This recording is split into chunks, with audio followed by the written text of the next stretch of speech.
Hello, I'm Rama Tandon, a certified dyslexia therapist.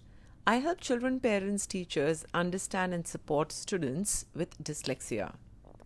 Now, I have a very good question for all of you. Are boys really more dyslexic than girls? What do you think? Let's look at what the research says. Also, I am sure you must have heard many times in the classrooms the teachers always saying that I think boys are more dyslexic than girls. Is this really true, or are we really missing something? I'd like to mention a study here done by Quinn and Wagner in 2015, Gender Differences in Reading Impairment and Identification. Now, here the researchers looked closely at large school populations. And what did they find? In the study, they found that boys with dyslexia there were higher rates of their identification than girls. It's not that simple. I mean, the research also suggested that boys tend to have more disruptive behaviors when they struggle with reading. And I have noticed it myself in classroom situations that boys get easily distracted, they are easily fidgety. When you give them something that they cannot read, they give up easily, and they are sort of, it's just, they just don't pay attention that well. And girls, for instance, who have dyslexia may be struggling, but because they are very quiet and they tend to be sometimes even shy, more shy than boys, so they tend to get unnoticed by teachers.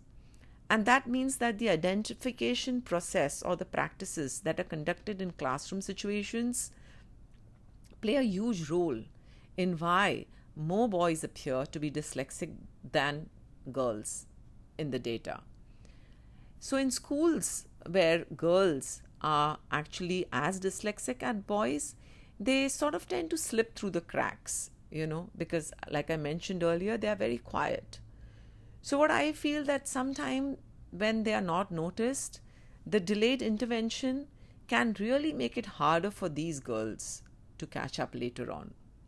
So what's the takeaway from today's video? The truth is that dyslexia affects boys and girls. But if we rely on classroom behavior to guide referrals, especially just when teachers observe their behaviors and they say, oh no, because the boy is fidgety, distracted, loud, disturbing the class because he's not able to read, and that's the reason they refer them for testing, that means we are really missing a large group of struggling readers, especially the girls. So please, I advise, my suggestion, I request, and I think that every child deserves to be screened early, not just the ones who are loud and disruptive in the class.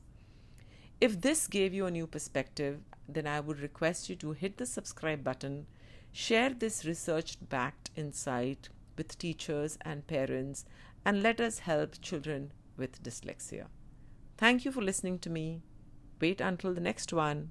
Bye.